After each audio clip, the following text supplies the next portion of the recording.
Berkuasa ikut main kalau menurut saya gitu loh di Republik ini.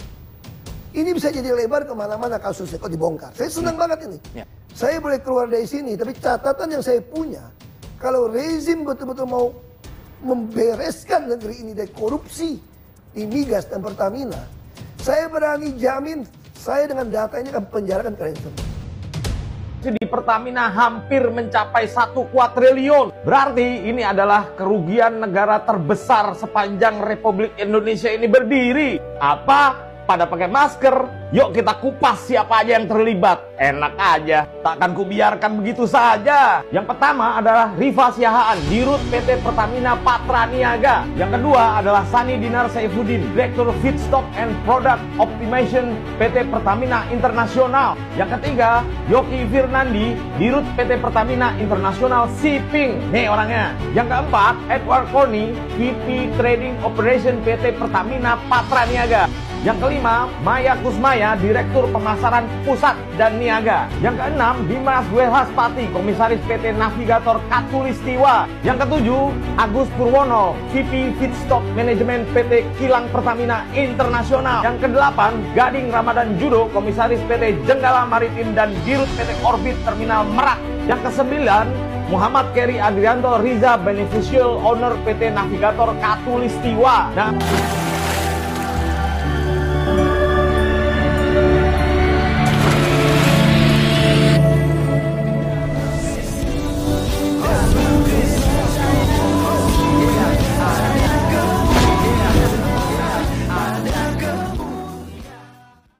Salam Alechem Bisem Yeshua HaMashiach. Salam sejahtera di dalam nama Tuhan Yesus Kristus untuk kita semua.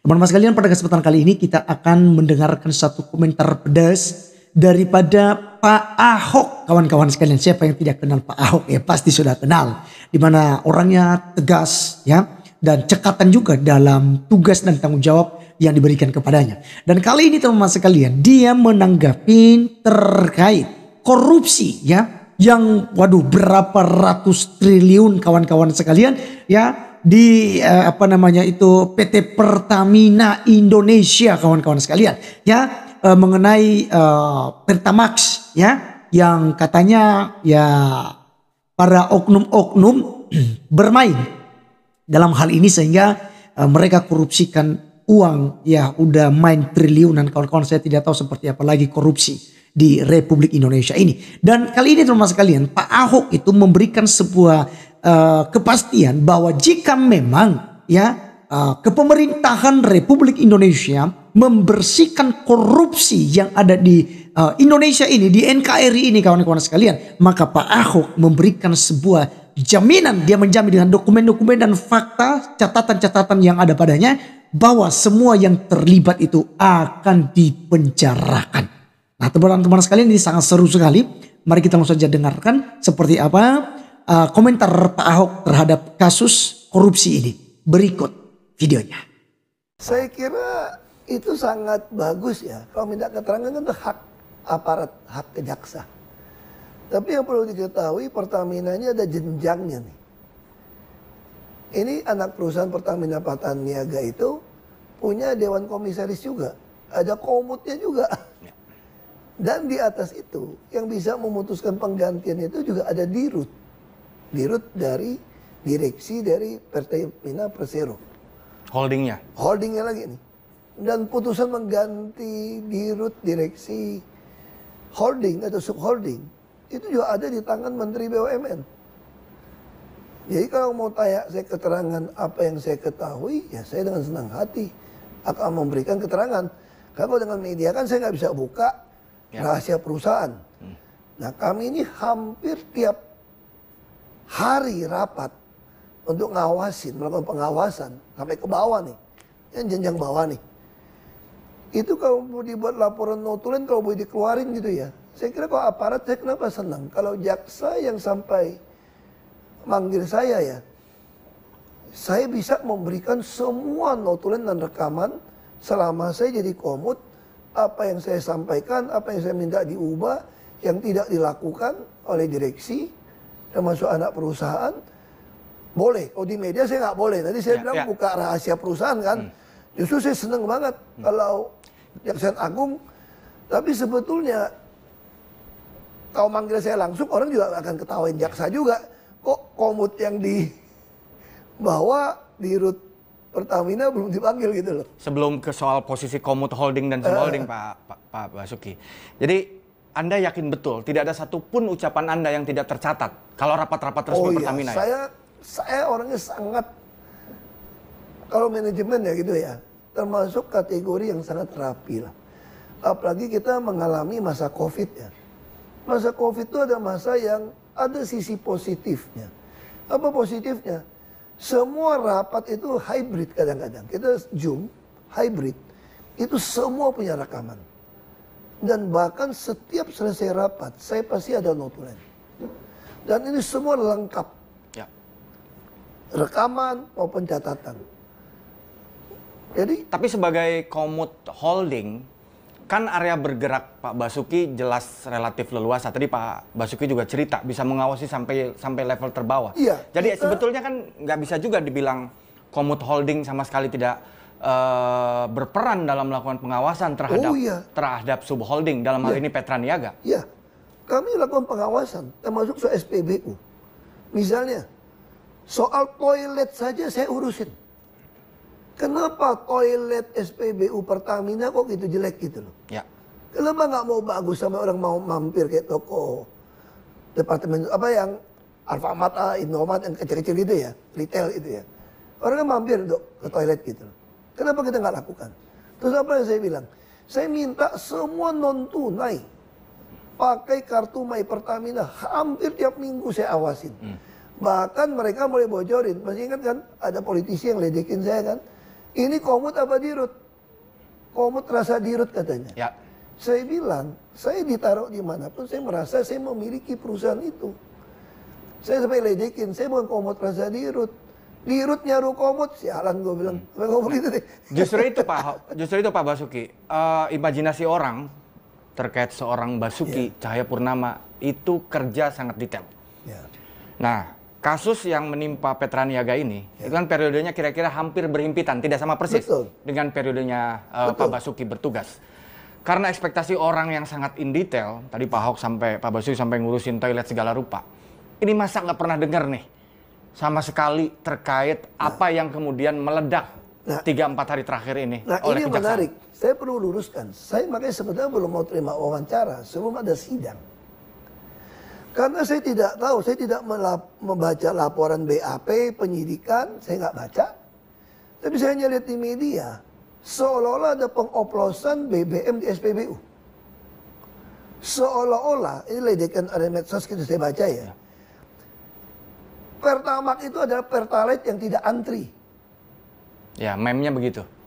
Sebetulnya saya belum tentu, saya nggak tahu sidang gimana, logikanya. Mobil kita semua yang mewah-mewah itu isi Pertamax. Pertamax Plus.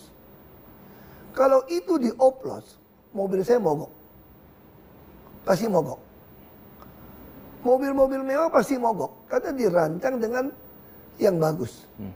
Nah, apa yang sering dapat laporan dari 135? Saya awasin laporan 135.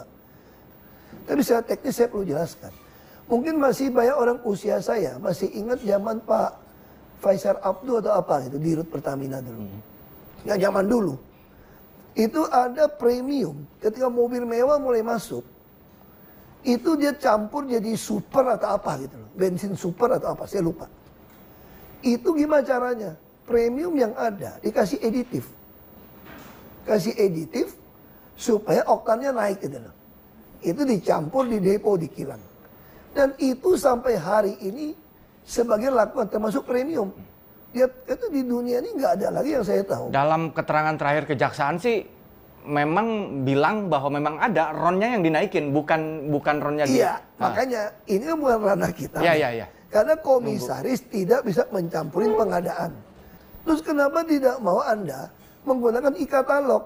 Toh antar subholding itu kan saling Anda menjual. salah satu yang mempromosikan e-katalog internal. Saya dari DKI. Coba tanya sama Pak Hendy. Saya bolak-balik ke RKPP. Tapi direksi ini kelihatannya ngeyel ini, buying time ini. Direksi Petra Niaga? Semua direksi ini termasuk holding di buying time. Apa sih yang susah saya bilang untuk buat e-katalog LKPP? Tinggal bilang aja, misalnya minyak mentah saya bilang. Ada Indonesia Crude Price, tiap bulan ada harga. Tinggal umumkan seluruh dunia. Siapa yang mau taruh minyak mentah di Indonesia, Pertamina jamin beli. Ya. Asal harga tidak melebihi harga Indonesia Crude Price. Lalu BBM. Pokoknya harga BBM Anda taruh di Indonesia, saya pasti beli dengan harga tidak melebihi harga jual BBM kilang kepada Patraniaga. Termasuk LPG semua. Lalu misalnya pertanyaan saya, Petra dibubarkan. Katanya mafia. 2015. Berita tahu? Ya. Tapi kenapa orang Petra jadi dirut Patraniaga? Nah itu dia. Nah jangan naik nama Nah, saya. sebelum saya sampai ke sana. Anda tanya kepada Menteri BUMN gitu loh. Sebelum saya sampai ke sana, saya mau nanya soal Ya. apa yang dilakukan oleh Pak Basuki sebagai seorang komut dalam mengawasi Pertamina maupun subholding, secara pribadi sebagai komut maupun sistemnya seperti apa sih? Sistemnya saya ubah semua digital. Sebelum saya tanda tangan disposisi tidak ada yang digital. Pernah dengar gak kasus dengan Peruri yang 500-an miliar? Anda bisa cari itu. Itu kan buying time contoh dari direksi. Saya suruh panggil Peruri, bikin tanda tangan.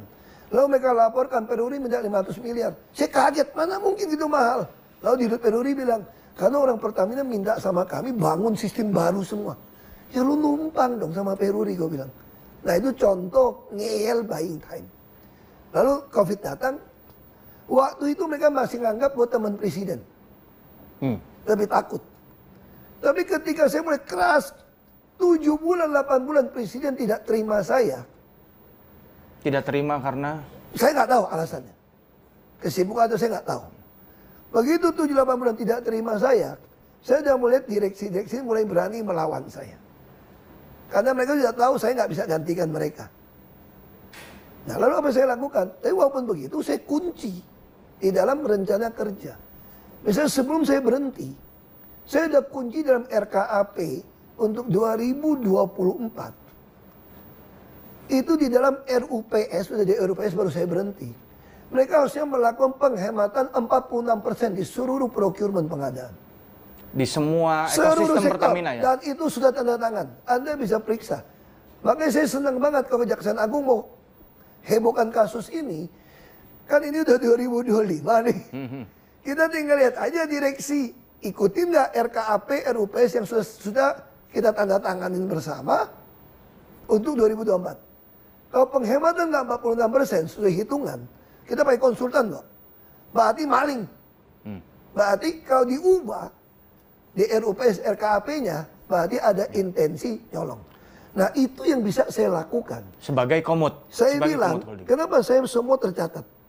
Saya sering ngancam mereka secara kasar kok. Kalian jangan anggap saya nggak berdaya hari ini ya. Mungkin ada yang anggap saya itu macan ompong di Pertamina, karena nggak jadi dirut. Tapi kalian tunggu, waktu akan berputar. Semua catatannya akan saya pegang. Satu hari ganti rezim, kok penjarain kalian semua, saya bilang. Kalian ingat baik-baik kalimat saya direksi. Saya boleh keluar dari sini, tapi catatan yang saya punya, kalau rezim betul-betul mau membereskan negeri ini dari korupsi di migas dan Pertamina, saya berani jamin, saya dengan data ini akan penjarakan kalian semua. Makanya saya harap, ini kasus bukan cuma si Rifa Siahaan Patraniaga kok. Mana mungkin. Saya kira oknum BPK bisa terlibat. Anda yang audit kok. Ya, Rifa sendiri baru masuk Petraniaga 2021. Tapi dia orang veteran, katanya isunya semua. Sebelum lama di Pertamina Shipping Internasional. Ya, tapi intinya gini lah. ya. Intinya kita ngomong lah. Bubarin Petra pun menurut saya itu main-main bohong doang. Kalau begitu. Kalau orang yang masih sama. Anaknya bisa main. Kalau mau bubarin seluruh sistem mafia migas, ikutin yang saran saya deh. e-katalog itu LKPP orang kita, bos, pemerintah. Harga ICP ditentukan oleh Menteri SDM. Subholding kilangnya Pertamina itu kan kurang efisien sebetulnya. Harusnya kilang yang lebih modern, lebih murah. Jadi kalau saya mengatakan harga kilang Pertamina aja patokan e-katalog, karena udah dibeli dari subholding Patraniaga, termasuk LPG, kan barang nggak cukup. Ya. aftur segala macam. Selesai. Apa yang mau mafia? Dan Indonesia siap perang sama siapapun. Karena punya stok minyak bisa setahun. Nah, terkait buying time itu, Pak. Itu maksudnya. Salah satu angle yang dibidik oleh Kejaksaan Agung adalah pengkondisian agar ketergantungan impor kita ini terus tinggi dengan cara menghalangi produksi minyak dalam negeri nggak optimal. Kata Kejaksaan ya, ada rapat tersendiri nih untuk melakukan pengkondisian ini.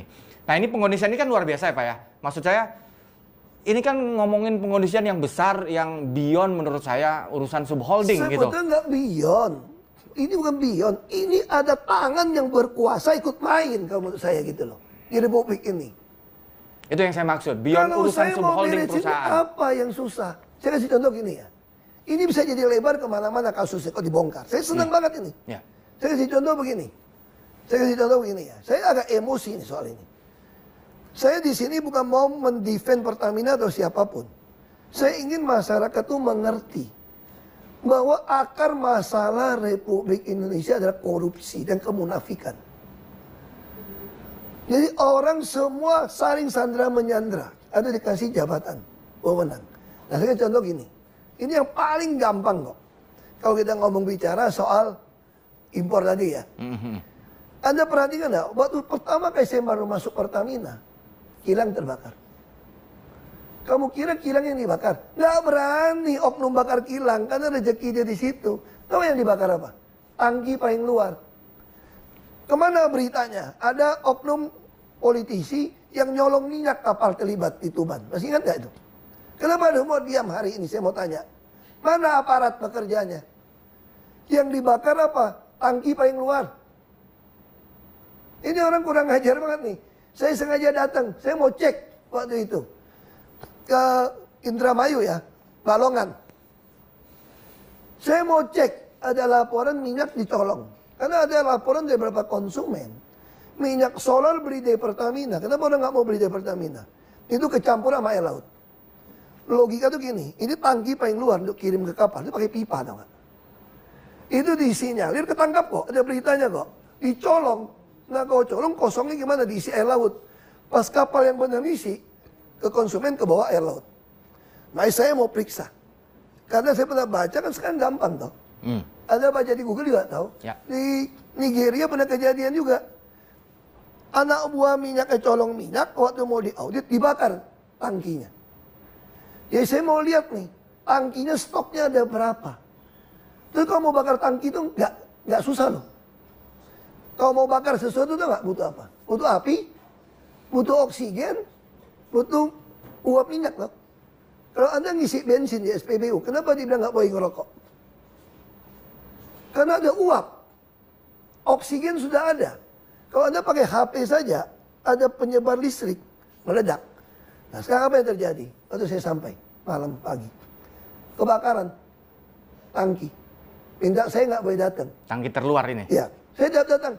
Buat saya itu disinyalir, buat saya itu mau menghilangkan Bukti ini. Jejak. Lalu apa terjadi? Sampai ke polisian, kita lihat itu, disambar petir katanya. Nah, kenapa bisa? Kita cek, menurut saya, dia sengaja bikin overflow uapnya. Tadi Pak Ahok bilang soal pengkondisian itu, ini bukan urusan Saya bion-bionan. dengar Ini isu ada kotor tangan-tangan ini. kekuasaan yang Waktu kita terlibat. cerita-cerita orang dalam gitu ya. Waktu Bapak jadi komut, udah mendengar cerita-cerita Ya ini? kan kita nggak tahu.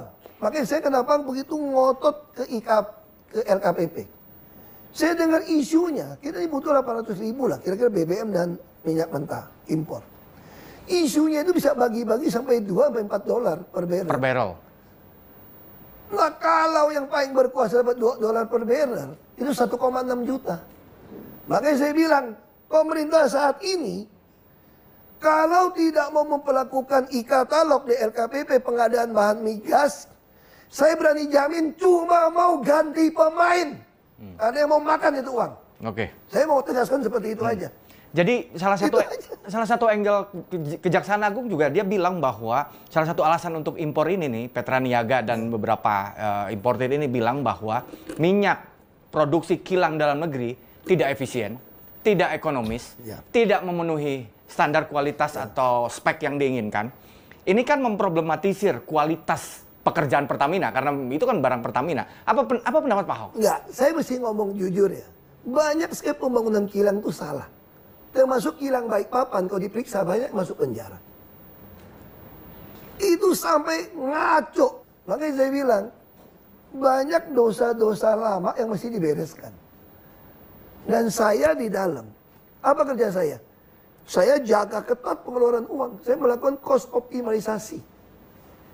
Potong biaya yang nggak perlu, menambah penambahan biaya dari penjualan produk-produk kilang dianggap sampah, lalu cost avoidance dari kebakaran meledak. Hasilnya apa? Waktu saya tinggalkan Pertamina, kita mencapai 4,77 miliar dolar keuntungan. Itu kalau mau dijalankan lagi procurement 46%, saya jamin bisa dapat 6 miliar dolar kita. Tapi saya ada beda pendapat politik itu. Ya.